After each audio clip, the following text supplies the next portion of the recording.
مرحبا، رمضان كريم. أنا ميمي.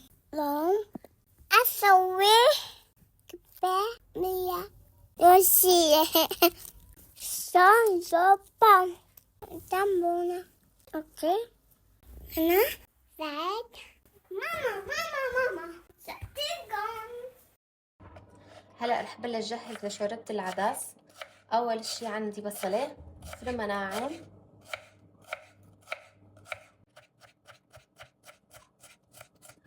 هلا بفرم الجزر.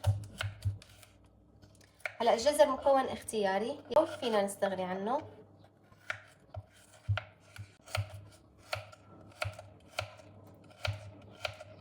حطيت حبتين جزر،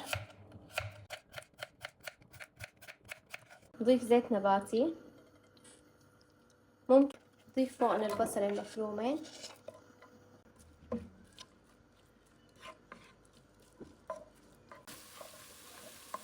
بنقلي البصل لمدة دقيقة. هلا بضيف فوقه كمان الجزر وبقليهم سوا مع بعض.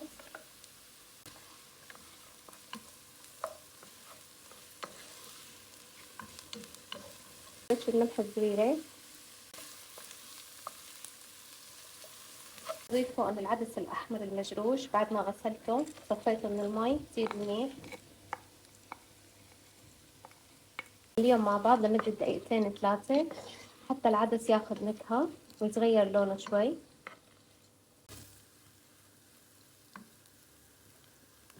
بس تضيف فوقن الرز. كمية الرز هي حطيت نص كوب لكوب وربع تقريبا عدس.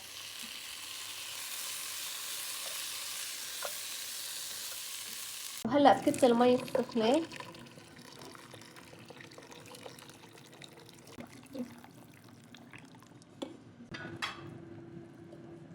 وهلأ بضيف البهارات فوقن. البهارات هي عبارة عن ملح، كركم، بابريكا، رشة كمون صغيرة وفلفل أسود.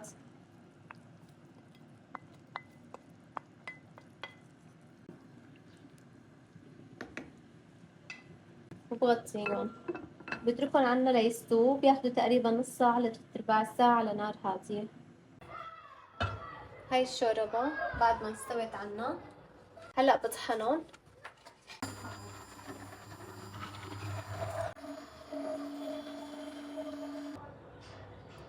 وهيك بتكون شوربة العدس عنا صارت جاهزة. هلأ عم بفرم بصل مشان حشوة الكبة. فرمت 5 بصلات، فرم كتير ناعم. قسم بدي خليه للكبة المقلية وقسم للكبة المشوية.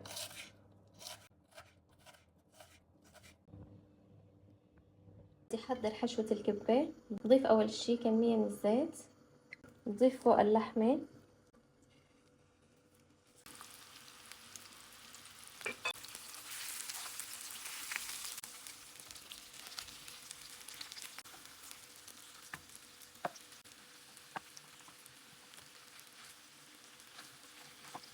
بعد ما قلينا اللحمة وتغير لونها هلأ بشيل قسم منهم مشان الكبة المشوية. ضفت فوق اللحمة هالبصل المفروم الناعم. نضيف هلأ الملح معلقة صغيرة، وبهار ربع معلقة صغيرة، وفلفل أسود كمان ربع معلقة صغيرة. ما تقلي عنه بضيف فوقهم الجوز المفروم. كمية الجوز حسب الرغبة، ممكن نحط ربع كوب، ممكن نص كوب، ممكن أكثر، وممكن نستغني عن الجوز نهائيا إذا ما كان متوفر عنا. بنتركهم ليبردوا وبعدين بقى بنشكلهم وبنحشي راس الكبة المقلية. هاي حشوة الكبة المقلية صارت عنا جاهزة. هلا رح اجهز حشوة الكبة المشوية المفرومة بعد ما قليتها. رح اضيف لها البصل المفروم، معلقة ملح صغيرة، ربع معلقة صغيرة بهار، فلفل اسود كمان ربع معلقة صغيرة، جوز المفروم. حشوة الكبة بحطوا شحمة وبصل وجوز لحمة، بس انا ما رح احط هالمرة شحمة. لانه عندي عائلتي ما بتحب الشحمة. احط بس لحمة وبصل وجوز، وراح استبدل الشحمة بالدهنة.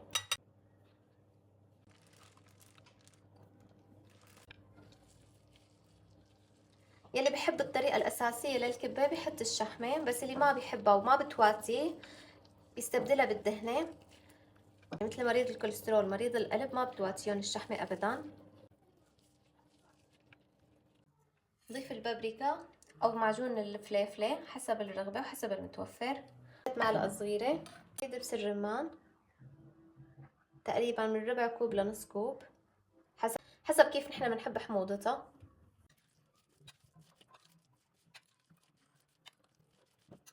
حشوة الكبة المشوية صارت عنا جاهزة. هاي العجينة عندي بعد ما طلعتها من الفريزر ودابت. أنا مجهزتهم قبل بوقت برمضان، فرزتهم حطيتهم بأكياس، طلعتها قبل بنهار، تركتها تدوب على مهلة، وهيك صار عندها شكلها. وهلأ ببلش اشتغل فيها. رح بلش أول شي بتشكيل الكبة المشوية. سلوفان أول شي بدهنها بشوية مي،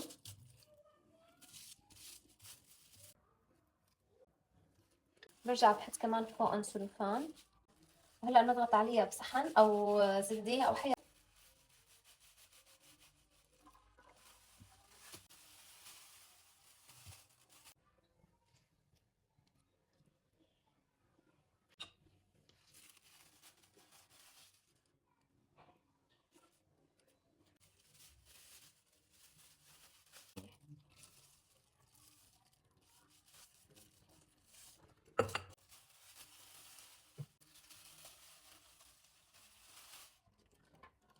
هلأ بسكر الحواف، برجع بحط فوقن كمان سلوفاني مرة ثانية وبكبسهم.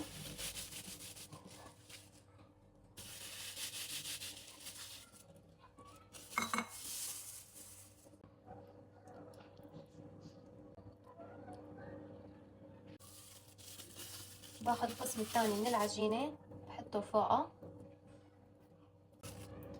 بضغط عليه هلأ بالكاسة.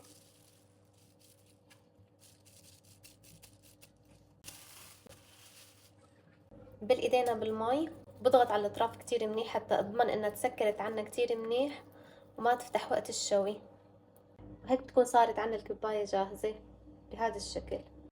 هلا باخذ قسم من العجينة تقريبا حجم حبة الجوز، وبالايدي بشوية مي، وببلش شكلها.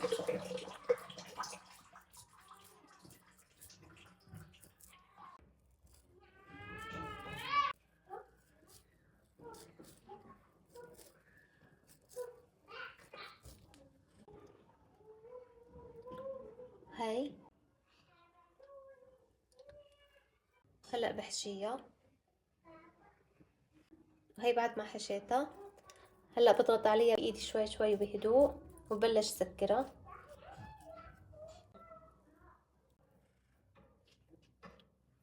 وهيك بتكون الكباية صارت جاهزة عنا.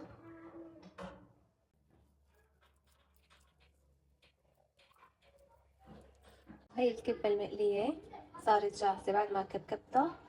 هلا قسم رح احطه بالقلاية الهوائية، وقسم رح اقليه بالزيت. هي الكبة المشوية كمان خالصة صارت جاهزة للشوي.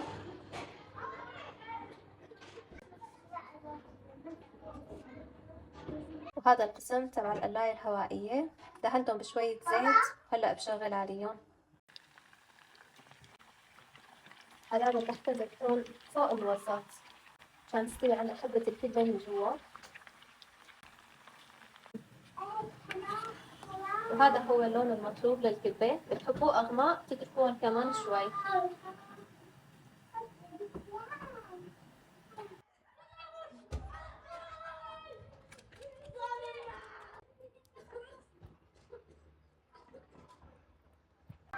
هذا الوش الثاني للكبة.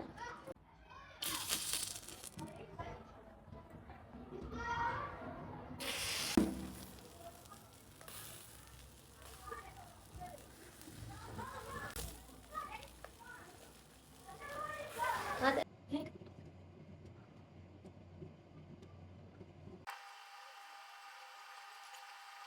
الشوربة صارت جاهزة. هدول الكبايات اللي حطيتهم بالقلاية الهوائية.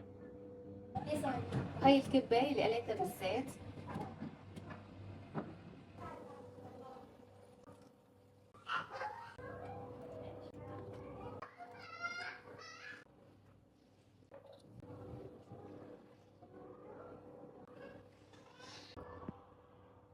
هاي الكبة المشوية خلصت.